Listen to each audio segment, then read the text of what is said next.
72 Seasons exemplifies a problem that Metallica has had for decades. While this 11th studio album from the Bay Area thrash metal titans was released early in 2023 to much fanfare and hype, especially given that it released less than a year after Stranger Things introduced Metallica to a whole new audience, the LP unfortunately runs into a critical issue that has plagued many a Metallica record before it, and that blemish is that it's too damn long. In fact, it's an hour and 17-minute experience of repetitive guitar riffs, vocals, and percussion that are lesser versions of pre-existing Metallica songs that ultimately never come together in an overall satisfying package. And speaking as a trans woman, I know all about satisfying packages, yet sadly 72 Seasons doesn't qualify as one of them. If anything, the songs on this album are a homogeneous sludge that are difficult to discern from one another. Something that is not helped by 72 Seasons' earlier mentioned length that makes this vanilla album feel like it takes an eternity to listen through. It's just not very good. This is frustrating, both because of how 72 Seasons' laborious song construction drastically deviates from Metallica's more inventive and structurally sound 80s heyday, and in how, as stated earlier, 72 Seasons' exhausting length embodies a reoccurring issue with Metallica's output since the mid-90s. Because for a long time now, Metallica albums have been way too damn long. Even to the point that at this rate, you would think that the band would have fixed this problem by now. To acknowledge their shortcomings in order to grow as artists. You know, something that my therapist says is very important to one's health. But alas, 72 Seasons recommits these sins that many Metallica albums have committed before it, albeit in a very different way. After all, most faulty Metallica records, beginning from 1996's Load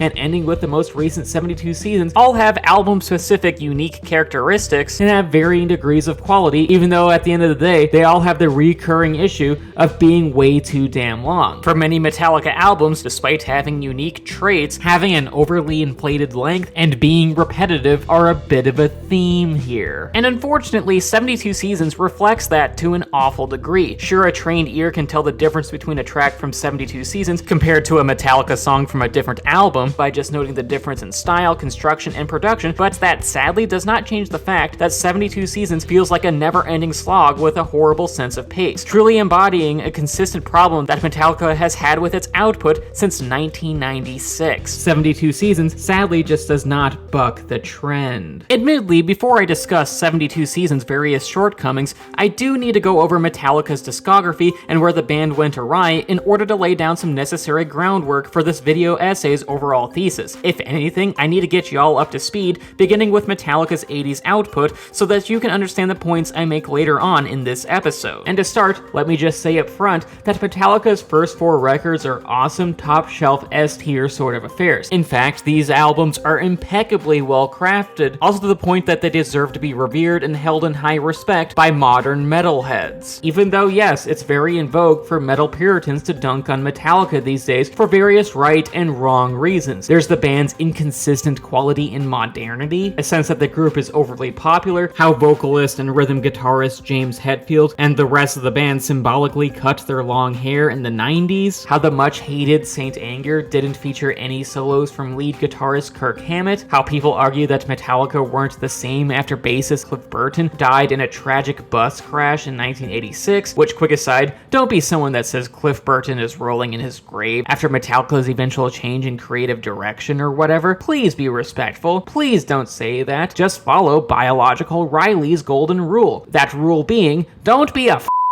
dick. But anyway, to get back on the topic of the reasons as to why many metalheads criticize Metallica, there's Lars Ulrich's debatable drumming prowess, the Napster controversy, and then finally there's Metallica's rivalry and feud with former lead guitarist Dave Mustaine and his band Megadeth, which that's a topic for a whole other video, because Metallica may as well be Megadeth's Dinkelberg. And for all those various reasons, whether right or wrong, haters have a lot of ammunition when it comes to criticizing Metallica. They have a lot of grievances. But with that said, even with those criticisms of varying merit, most listeners just cannot deny the high caliber songwriting within Metallica's first 4 albums. LPs that are honestly damn near untouchable. 1983's Kill 'Em All, formerly known as Metal Up the Ass, 1984's Ride the Lightning, 1986's Master of Puppets, and 1988's And Justice for All featured creative riffs, thought-provoking subject matter, and an inventive fusion between punk, metal, and classical music. A few fusion that simultaneously hit hard, all while featuring tempo changes, softer moments that built up into heavier moments, organic changes of direction and such, i.e. a true fusion of punk and metal with a classical influence. And seeing as that said classical influence is strong, that means Metallica songs were long and featured a lot of meat. After all, songs like And Justice for All, One, Disposable Heroes, and Master of Puppets are 7 minutes to 10 minutes in overall length. If anything, these songs got girth. Yet with these old albums, this is not a problem, mostly because the songs within these albums are packed with variations of speed, intensity, and build. In fact, they are very cinematic, take the listener on a journey, and capture the listener's attention throughout. These albums and their respective tracks basically gently insert themselves into the mind's vagina of any given listener, ensuring that even despite how long these songs are, they do not feel repetitive or slow. If anything, Metallica's earlier tracks are dynamic and well-paced, all to the point that I don't even process the amount of time that goes by when I listen to these songs. It's just very impressive, especially on Metallica's third album, Master of Puppets, an LP that is often revered as being one of the all-time greats, mostly because it is basically perfect. Like, of all of Metallica's first 4 great albums, it best exemplifies what the band does best, featuring many different styles, tempos, speeds, and is just exceptionally well-paced, as well as having the moody, dark Lovecraftian song, The Thing That Should Not Be, which I'm mentioning because it is my favorite Metallica track. But regardless of song, Master of Puppets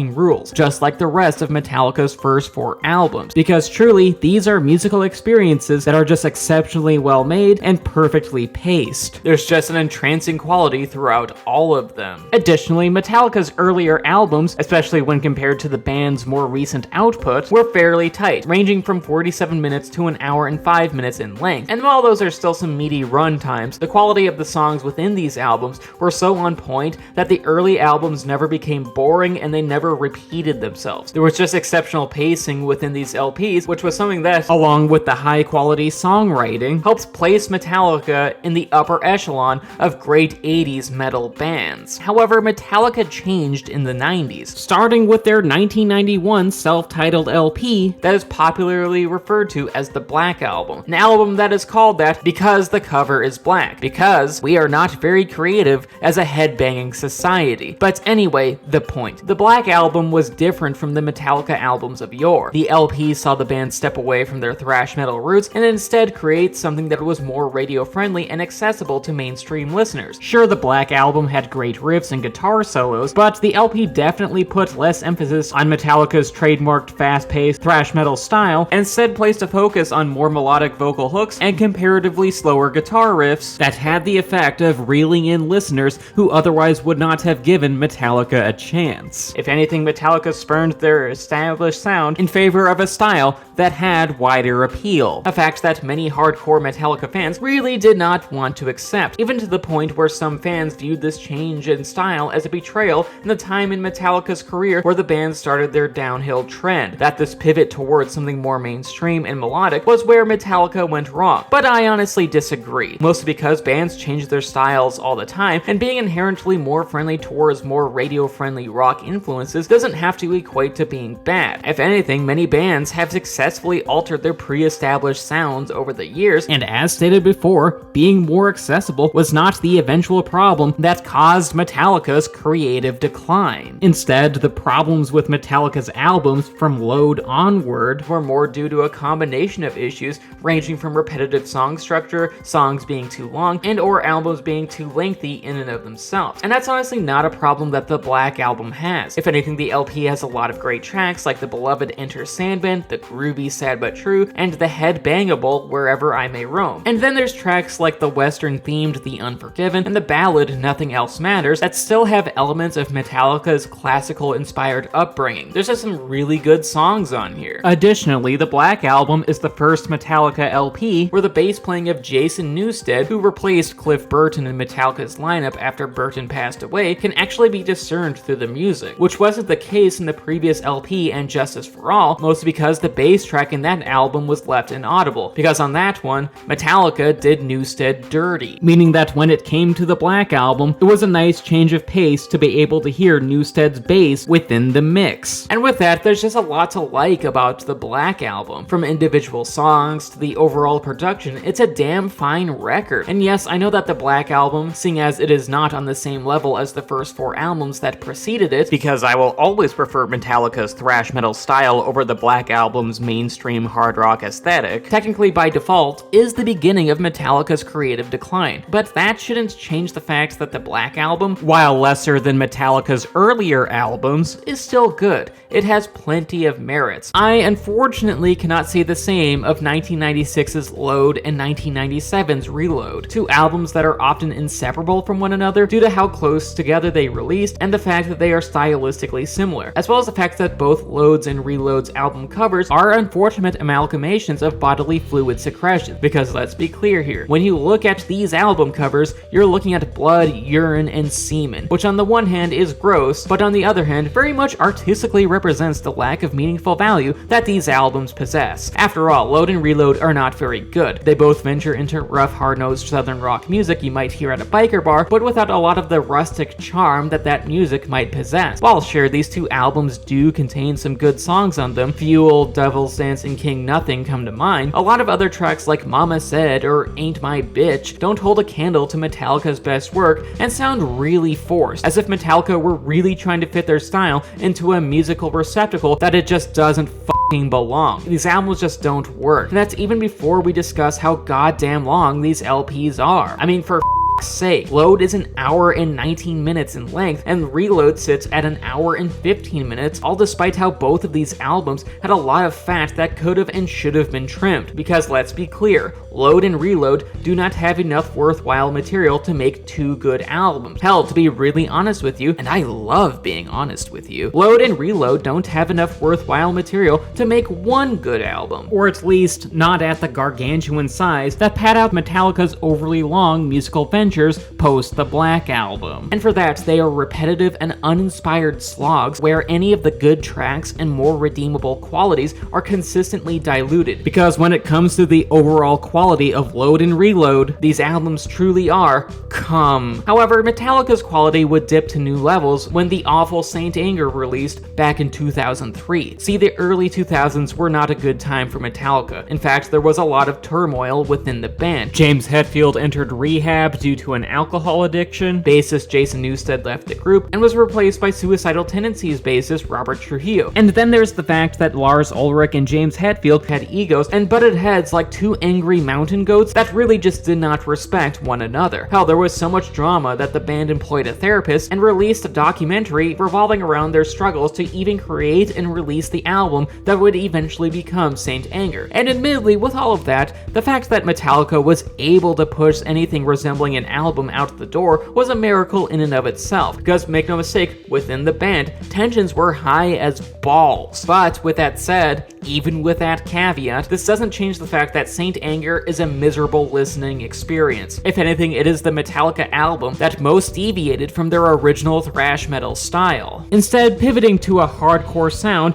with many new metal influences, with incredibly forced angst and uninspired vocal hooks, all while lacking the great riffs and guitar solos that were present in much better Metallica albums. The songs overall don't work, and that's even without discussing how Saint Anger is a painful listen, and I mean that literally. After all, experiencing this album is auditory agony. For one thing, Lars Ulrich repeatedly utilizes the snare drum, basically hitting that shit in a way that sounds as if he were banging a goddamn trash can, which is just disrespectful. Oscar the Grouch lives there. And then for another thing, Saint Anger's tracks don't flow very well and feel roughly cobbled together. There often aren't any smooth transitions between lighter and heavier moments, or even between verses and choruses, making the album feel disjointed and sounding out of sync, as if everything is musically out of place. The album just sounds wrong. And look, I know that there are musicians that play around with time signatures and the idea of traditional song structure. Hell, some of those musicians are in my favorite bands. Yet with that said, even experimental music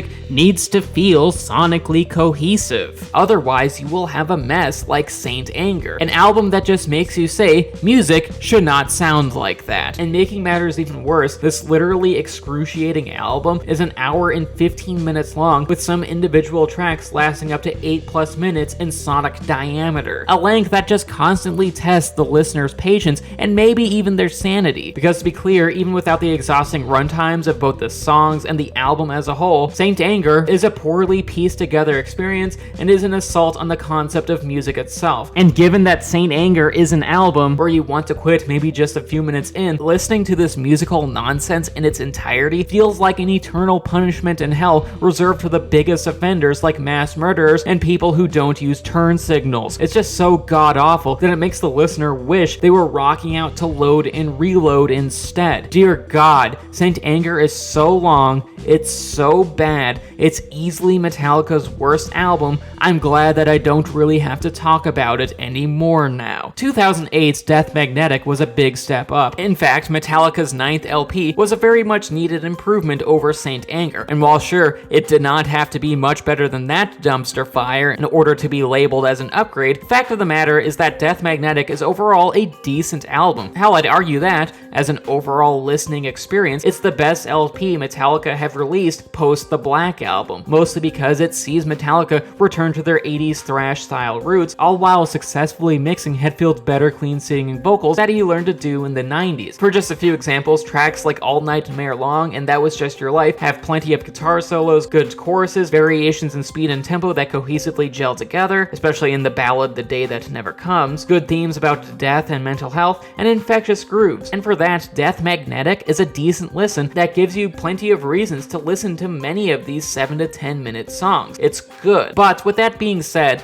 Death Magnetic has a few problems. Some of Hetfield's lyricism just isn't the best, because yes, I know that love is a 4-letter word. I know how to use a speak and spell. Then there's how the mix of the album is a little rough, where some of the more distinctive elements of the music get lost in the production, something that was infamously pointed out by how Guitar Hero Metallica's versions of Death Magnetic tracks had much improved audio quality, to the point that when it comes to Death Magnetic, listening to an album version of the Guitar Hero tracks on YouTube is actually a superior listening experience to the album itself, which was probably not intended. And then finally, getting back into the thesis of this video essay, Death Magnetic's biggest issue is that it's too long. Standing at an hour and 15 minutes, it is an album with quite a bit of heft to where it is a lot of music to take in. So much so that maybe some of the songs should have been tightened up ever so slightly by removing some of the riffs that do admittedly repeat sometimes, and by cutting the 10-minute instrumental track Suicide and Redemption in its entirety, because it adds nothing but unnecessary length to the proceedings. It just extends the album's runtime unnecessarily, and fortunately that length prevents Death Magnetic from becoming a great album, because despite how the LP is solid, it just never reaches the heights of the earlier albums. If anything, its length and other issues hold it back, because truly, when it comes to Death Magnetic, Metallica could have used an editor here. 2016's Hardwired to Self-Destruct was similar, but with a bigger distinction between the great and the mediocre tracks. In fact, this hour and 18 minute 12-track double album, though in Metallica's case, does an hour and 18 minutes worth of music even qualify as a double album? Like, it's basically the same length as all the other recent Metallica albums, but I digress, is both of high and low quality. On one hand, 6 of Hardwired's songs are the best compositions that Metallica have created since the 1980s. In fact, the title track, Atlas Rise, Moth Into the Flame, Dream No More, and Spit Out the Bone, especially Spit Out the Bone, all harken back to Metallica's heyday where they successfully mixed metal, punk, and classical music. Because to be clear, some of these songs are so heavy and impactful that they slap my ass cheeks like a tambourine. Many of the riffs are creative, the choruses make the listener want to sing along, some tracks have a foreboding mood, the guitar work really takes the lead at points, and then there's the fact that, like earlier Metallica experiences, these songs can have a cinematic feel, taking the listener on a journey. If anything, these tracks are truly the best version of modern Metallica. They are fantastic. Which is why it's just so damn unfortunate that Hardwired to Self-Destruct's other 6 tracks do not reciprocate that quality. If anything, the great songs highlight how average the inconsistent songs are. Tracks like Now That We're Dead, Confusion, Man Unkind, Here Comes Revenge, Am I Savage, and Murder One have flat riffs and or unmemorable choruses that overall contrast poorly when compared to the LP's far superior tracks, and further highlight the reoccurring issue regarding Metallica's never-ending desire to make long as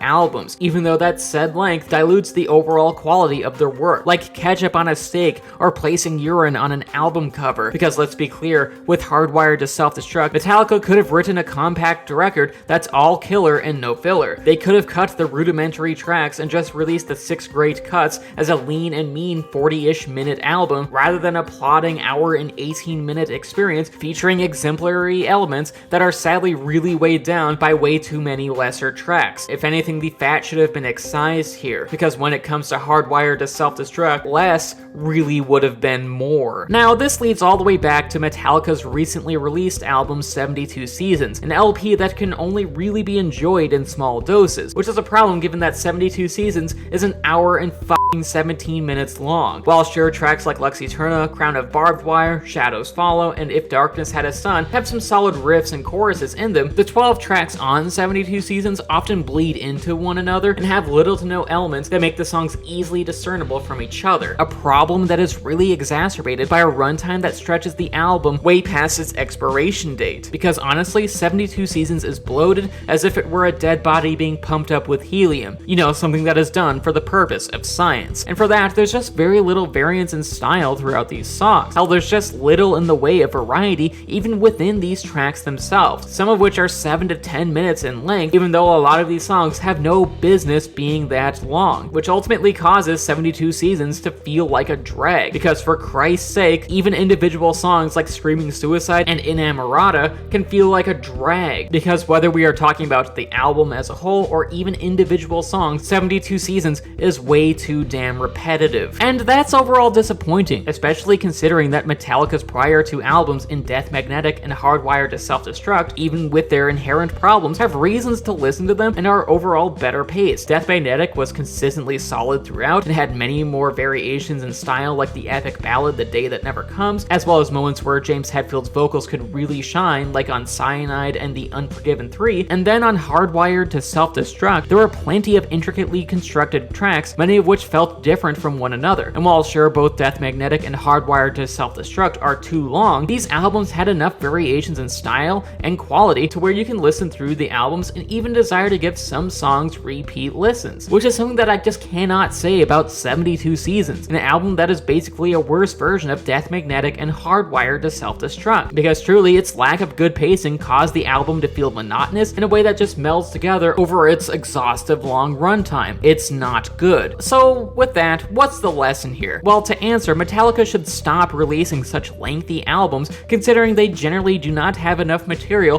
to help pace out such expansive runtimes. After all, their earlier albums ranged from 47 minutes to an hour and 5 minutes, and those said earlier albums were exceptionally well paced to where the listener's time felt respected, something that Metallica albums starting with Load and ending with the recent 72 Seasons do not do. If anything, they are overly long and often lack meaningful content. Hell, even the better albums like Death Magnetic and Hardwired still had imperfections, much dealing with being too long and being watered down by lesser tracks. And look, I'm not inherently against longer albums. In fact, Periphery 5, Gent Is Not a Genre, is one of my favorite albums of the year, and that album lasts an hour and 10 minutes, which technically speaking is a lot of music to take in, yet the album is varied enough with catchy vocal hooks and inventive guitar play to the point that all the tracks on that album have a distinct identity and work together cohesively. On Periphery 5, Gent Is Not a Genre, there was never a dull moment where I felt like the LP was taking too long. If anything, it's an album that respects the listener's time. And unfortunately, bringing this back to Metallica, that sense of respecting the listener's time is something that Metallica has struggled with since 1996, because truly they have shown time and time again that they are unable to release well-paced albums that befit the big size of their runtimes. If anything, Metallica just has not been able to make a great all-around album experience for nearly 30 years, and due to this, they should learn how to self-edit their albums and even some of their songs that overstay their welcome, because where it stands, Metallica's albums feel like they are 72 Seasons too long.